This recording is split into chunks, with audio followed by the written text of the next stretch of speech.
En entregas anteriores pudimos ver todo tipo de entes y criaturas que van desde objetos que podrían pasar desapercibidos hasta criaturas mitológicas de tamaños gigantescos. Y es que con el pasar de los años, la Fundación SCP sigue creciendo y el nivel de amenazas se mantiene constante, por lo que en este video les mostraré los 5 SCP más peligrosos en el rango 300 a 399, tomando en cuenta los parámetros establecidos en la fundación. Comencemos con el video. El SCP-339 es clasificado como Keter. SCP-339 es similar a una masa redonda en la que se encuentran un grupo de zarcillos que se extienden desde la parte central. En los registros se menciona que su longitud se aproxima a los 50 centímetros de punta a punta, aunque estas medidas pueden variar según los informes. A simple vista parece estar hecho de cobre envejecido, pero muestra un nivel mucho más alto de durabilidad y movilidad independiente. Los arcillos individuales se mueven constantemente, como si estuvieran bajo el agua, moliendo continuamente los lados de cualquier contención, pulverizándola silenciosamente a un ritmo gradual pero constante. Se destaca que este es un SCP que reacciona a los estímulos del sonido, pues se ha informado que cualquier ruido por encima de 14 decibeles hará que SCP-339 se vuelva hostil. Durante este ruido y por un periodo de tiempo igual a 5 veces la duración del ruido, cualquier movimiento dentro del rango visual resultará en la reacción inmediata del SCP-339. SCP-339 se expande mediante la extrusión de zarcillos a una velocidad extremadamente alta, atrapando cualquier organismo u objeto que se encuentre en movimiento, percibiendo estos como objetivos. Una vez que el movimiento ha sido restringido, los zarcillos de SCP-339 comienzan a vibrar con oscilaciones que aumentan rápidamente hasta que el objetivo se vuelve incapaz de moverse. Los investigadores han determinado que un punto importante del SCP-339 es que una vez que un objetivo es atrapado, SCP-339 parece ser incapaz de determinar cuando el objetivo realmente se vuelve incapaz de moverse, en lugar de simplemente cuando deja de moverse. SCP-339 volverá a su forma y tamaño base. En este punto se esperan secreciones de sangre y una mezcla de tejido óseo y muscular de la masa central. Todos los movimientos de SCP-339 son completamente silenciosos, incluso a oscilaciones muy altas que deberían producir ruido. SCP-339 fue recuperado en Irán en 1953 durante la operación Ajax por parte del ejército iraní. Fue encontrado en una de las colecciones privadas del primer ministro Mohammad Mossadegh. Después de la muerte de los soldados iraníes enviados para asegurar esta colección, la fundación fue alertada y tomó el control. SCP-339 fue encontrado en una habitación de terciopelo sobre un pedestal. Una cita del poeta persa Saadi fue grabada en el pedestal en persa. Nada es tan bueno para un hombre ignorante como el silencio, y si fuera sensible a esto, no sería ignorante. La sala que contiene a SCP-339 es de 5 metros por 5 metros por 5 metros y está accesible a través de una esclusa exterior insonorizada. Todo el personal que entra a la sala de espera de SCP-339 para el mantenimiento debe mantener un silencio absoluto y usar botas forradas de espuma para reducir el ruido, disponibles en la esclusa de aire. El mantenimiento regular de SCP-339 se realizará el día 15 de cada mes y consiste en sustituir el contenedor insonorizado degradado por uno nuevo. El SCP-370 está clasificado como Keter. SCP-370 es una llave. El tamaño, forma, material y apariencia general de SCP-370 son desconocidas. El conocimiento de las características es el vector primario de la extensión de la enfermedad de SCP-370. Por lo tanto, todos los registros que se cree que contienen información no deben ser destruidos sin una comprobación previa. La enfermedad causada por SCP-370 tiene 3 distintos conjuntos de síntomas designados SCP-370-A, B y C. La forma en la que aparece la enfermedad en cualquier sujeto parece estar determinada principalmente por la personalidad. En primer lugar, SCP-370-A se manifiesta más frecuentemente en sujetos egocéntricos y cobardes. Estas son las manifestaciones más comunes. Los sujetos que sufren de SCP-370-A no muestran síntomas sobre la infección inicial. Sin embargo, estos sujetos cometen suicidio rápidamente al tener la más mínima oportunidad de hacerlo con el mínimo de sufrimiento posible. Al instante en el que el corazón de los sujetos deje de latir, el cuerpo de los infectados brillará y se someterá a una transformación desconocida. El conocimiento detallado de la transformación ha sido incapaz de obtenerse, ya que el contacto visual directo con la luz producida es uno de los vectores principales de la infección. Ningún rastro de ninguna parte de los cuerpos de los sujetos ha sido recuperado luego de esta transformación. La mayoría de los sujetos de SCP-370-B son extrovertidos y altruistas. Sin embargo, una manifestación idéntica de SCP-370-B aparece en individuos con fuertes tendencias sádicas o violentas. Los sujetos infectados con SCP-370-B inicialmente son muy calmados. Esta etapa dura varios segundos y le siguen asaltos no provocados a cualquier sujeto dentro de su alcance, quien continuará matando indiscriminadamente por diversión. Las personas asesinadas por el sujeto infectado brillarán y experimentarán una transformación desconocida, presuntamente la misma o similar a la de los suicidas. Inicialmente, los sujetos infectados no son más peligrosos que simples humanos ordinarios violentos. Sin embargo, aproximadamente al matar de 2 a 3 víctimas, el cuerpo del sujeto comenzará a emitir una luz amarilla. Esta luz parece inhibir el nervio de reacción simpática de los sujetos víctimas, haciendo dificultoso para la víctima defenderse. Luego de aproximadamente 5 a 6 asesinatos exitosos, la luz triplicará su intensidad y el contacto directo de piel con el sujeto será mortal. En este punto, cualquier contacto visual con la víctima será un factor de contagio. SCP-370-C se manifiesta en sujetos con un alto coeficiente intelectual y personalidades analíticas o contemplativas, y es la más peligrosa de las tres manifestaciones. Desafortunadamente, la mayoría de los miembros investigadores de la Fundación son susceptibles a SCP-370-C. Luego de la infección inicial, el sujeto cerrará sus ojos y permanecerá voluntariamente inmóvil y silencioso por aproximadamente 30 segundos. Si se le pregunta por esto, el sujeto responderá que está rezando. Cualquier sujeto infectado detectado en este estado debe ser terminado inmediatamente de cualquier manera necesaria. Luego de la infección inicial, los sujetos se comportarán normalmente, pero con un incremento significativo en sentir bienestar. Esto persiste aun cuando el sujeto es forzado a entrar en condiciones desagradables. Los sujetos infectados parecen poseer conocimiento contagioso de SCP-370 sobre la apariencia y la naturaleza exacta de SCP-370, sin importar si han sido expuestos a dicha información. Los sujetos activamente y de manera encubierta intentarán difundir la infección de SCP-370, específicamente en víctimas probables de manifestación SCP-370-A o SCP-370-C. Los esfuerzos probablemente incluyan, pero no se limitan a, mencionar información contagiosa de SCP-370 en conversaciones casuales, intentar remover a SCP-370 de su contención para investigarlo o intentar desecharlo, añadir vectores de infección a SCP-370 a las notas de investigación de la Fundación u otros documentos, incluyendo esta página,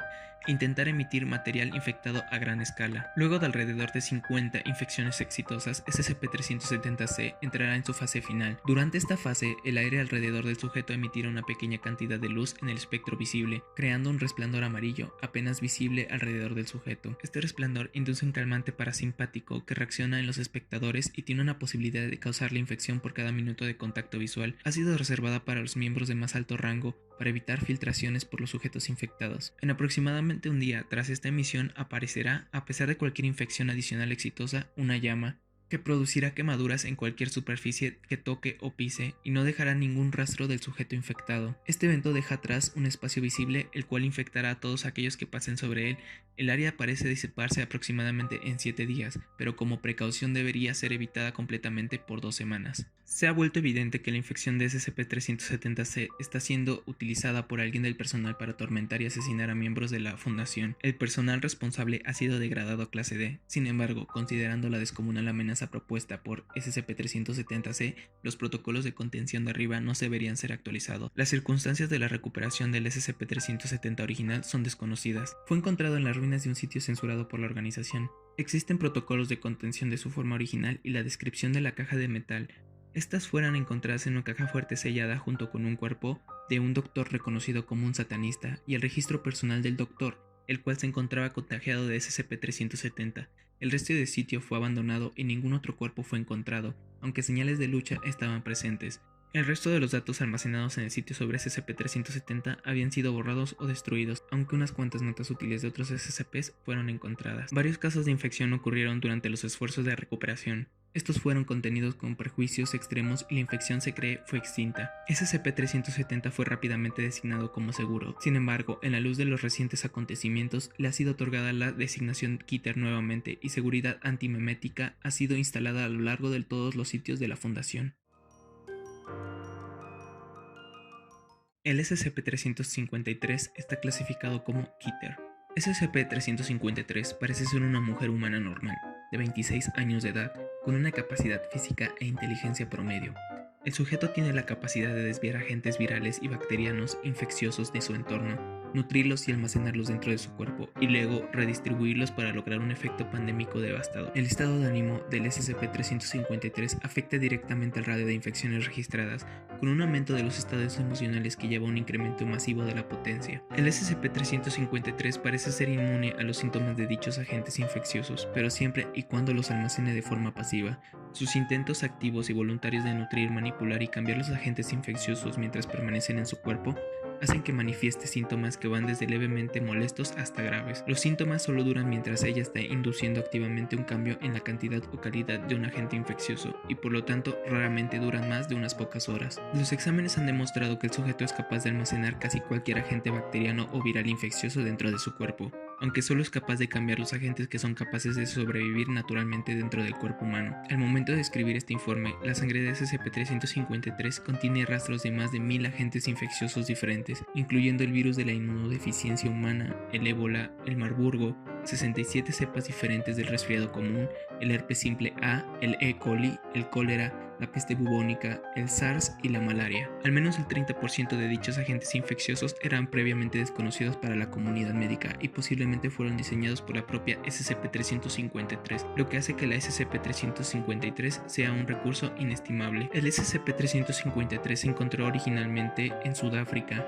donde parecía estar buscando deliberadamente recoger cepas del virus del ébola. El personal de la fundación persiguió a SCP-353 hasta Dresden, Alemania, donde determinaron que había contraído Marburg con éxito y redistribuyeron dicho virus a una localización desconocida. El sujeto fue finalmente sometido por medios físicos y puesto bajo custodia de la fundación con una mínima pérdida de vidas. Hasta la fecha, su verdadera identidad es desconocida, ya que no da ningún nombre más que Vector y se niega a responder cualquier pregunta sobre su pasado. SCP-353 afirma haber viajado por el mundo occidental en busca de mayores infecciones para su colección. Cuando se le pregunta por qué, no da una respuesta aparte de porque puedo. El protocolo de peligro biológico debe mantenerse en todo momento en un nivel de amenaza de peligro biológico número 4. Se requerirán trajes completos de materiales peligrosos, guantes y suministro de oxígeno para examinar al sujeto. Una ducha desinfectante y un spray de descontaminación son procedimientos estándar antes y después del contacto con SCP-353. Toda la unidad de contención se mantendrá bajo tierra, a presión negativa y sellada herméticamente en todo momento para evitar la contaminación accidental del área exterior. En caso de que se produzca una ruptura de la contención, todo el personal afectado deberá ser puesto inmediatamente en cuarentena de nivel 4 de peligro biológico. Se requerirá la terminación en la posibilidad de un brote de uno o más agentes infecciosos de clase 9. El sujeto debe ser alimentado 3 veces al día, como norma, y provisto de los elementos de confort mínimos requeridos: una cama de tamaño gemelo,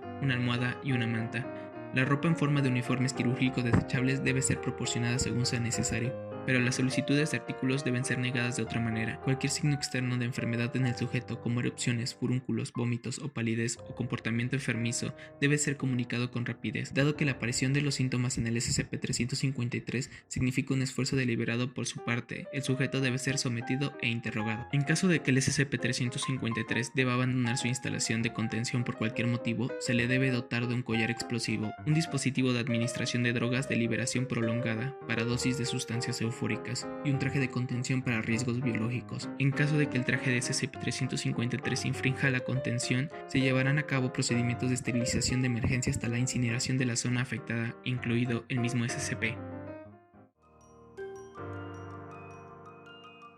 El SCP-352 está clasificado como Keter. SCP-352 parece ser una muy vieja y demacrada mujer de edad y raza indeterminada. SCP-352 habla ruso antiguo, pero con un acento y dialecto que hace que su traducción sea muy difícil. SCP-352 está extremadamente poco dispuesta a comunicarse hasta aquí. Ante todo hace amenazas o declaraciones de venganza. SCP-352 nunca se ha identificado por algún nombre y debido a su naturaleza agresiva ha sido imposible determinar cualquier información de sus antecedentes. SCP-352 posee un nivel de fuerza y velocidad mucho más alta que para las de las las personas de su edad o dimensiones físicas, y se la ha visto moverse cargando 200 kilos, en exceso con un esfuerzo físico mínimo, y moviéndose a velocidades que exceden los 70 km por hora. SCP-352 puede recuperarse de heridas que para un humano serían letales, incluyendo decapitación y destripamiento. Esta regeneración puede tomar entre varios días a varias semanas, dependiendo de la gravedad. Interiormente, SCP-352 parece ser una mujer humana normal, con músculos, huesos y órganos en un estado consistente con la edad avanzada. Las pruebas en el tejido no han sido concluyentes. SCP-352 es capaz de hacer crecer finas hebras,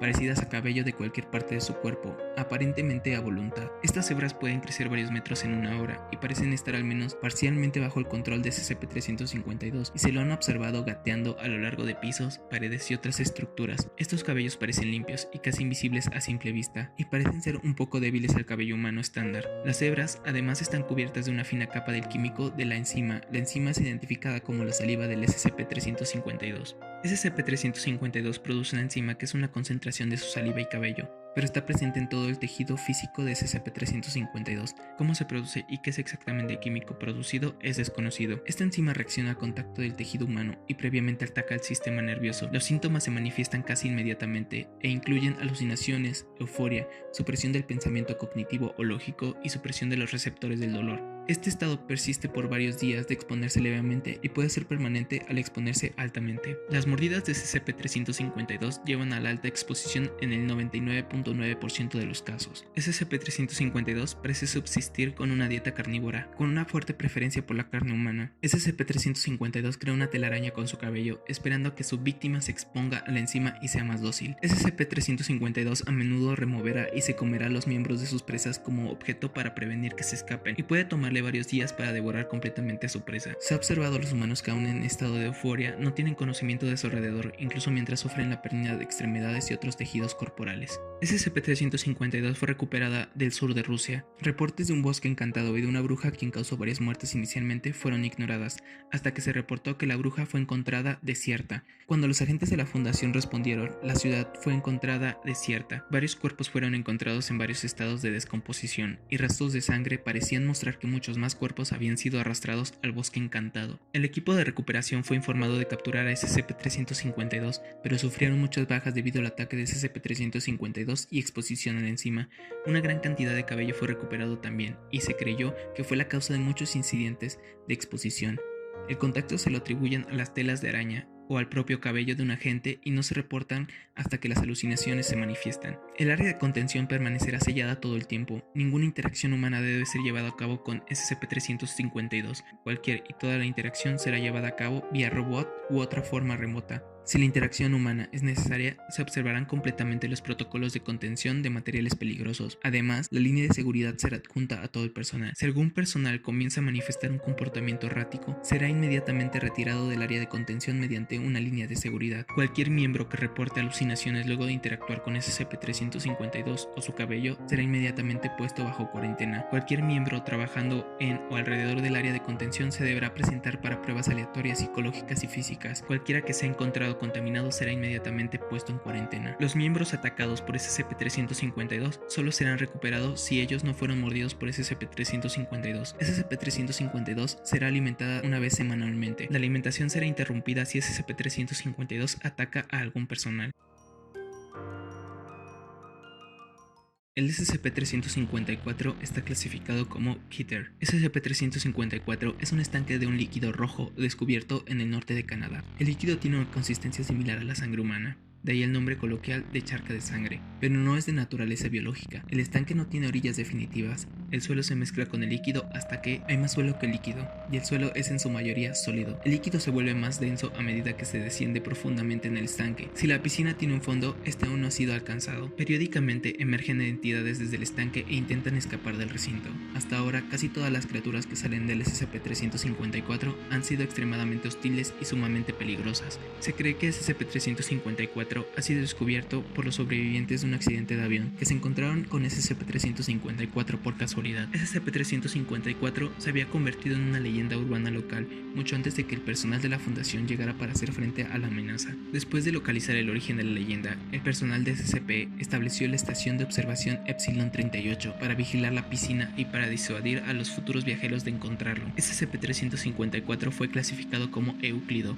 hasta que se descubrieron más sobre sus propiedades. A las 1403 horas, una entidad no identificada salió del SCP-354. El contacto con la estación de observación Epsilon 38 se perdió. Una fuerza operativa móvil fue enviada para hacer frente a la entidad y fueron finalmente exitosos. Todo el personal en la estación de observación Epsilon 38 fue encontrado muerto. El área 354 se construyó posteriormente para contener al SCP-354. A continuación tenemos unos documentos que indican el registro parcial de las entidades que han surgido del SCP-354 antes del evento 354-20. En el documento 354-1 se determina una entidad original que destruyó la estación de observación Epsilon 38, parecido a un murciélago gigante neutralizado por la fuerza operativa móvil. En el documento 354-2 se determina una criatura mamífera del tamaño de un oso cubierto de espinas afiladas como navajas, parecido a una equidna. Era prácticamente a prueba de balas, pero era incapaz de escapar del recinto que rodea la piscina, neutralizado vía napalm. El documento 354-3 determina una esfera metálica negra capaz de levitar. Emite niveles de radiación concentrados en haces dirigidos precisamente suficientes para paralizar de forma instantánea y luego causar la muerte. Entonces el jefe del área golpeó a SCP-354-3 con un martillo, deshabilitándolo. Luego SCP-354-3 se autodestruyó, causando daños estructurales menores y dejando al jefe de área gravemente herido. El doctor ha hecho una recuperación completa y ha sido elogiado por su valentía. El documento 354-4 determina criatura reptil humanoide de aproximadamente 4,6 metros o 15 pies de altura. Escapó tanto del recinto amurallado como del área 354. Fuerza operativa móvil Omega 7, caja de Pandora, se despachó y fue un éxito en la neutralización de la criatura. El documento 354-5 es clasificado. El documento 354-6 determina que parecía ser un varón humano de ascendencia india. A medida que el recinto del estanque aún había sido reparado totalmente, SCP-354-6 fue disparado de inmediato antes de que tuviera la oportunidad de escapar. El jefe de la área ha expresado su descontento en la ejecución precipitada de SCP-354-6, que las pruebas revelaron que era idéntico al de un ser humano promedio. Los documentos de 354-7 a 354-13 están corrompidos. El documento 354-14 determina que la mayoría del cuerpo de la criatura se mantuvo por muy debajo de la superficie de la piscina. 5 tentáculos de pulpo fueron vistos saliendo de la piscina y llegaron a lo largo del recinto. Varios miembros del personal de clase D fueron agarrados por los tentáculos y llevados bajo la superficie de la piscina.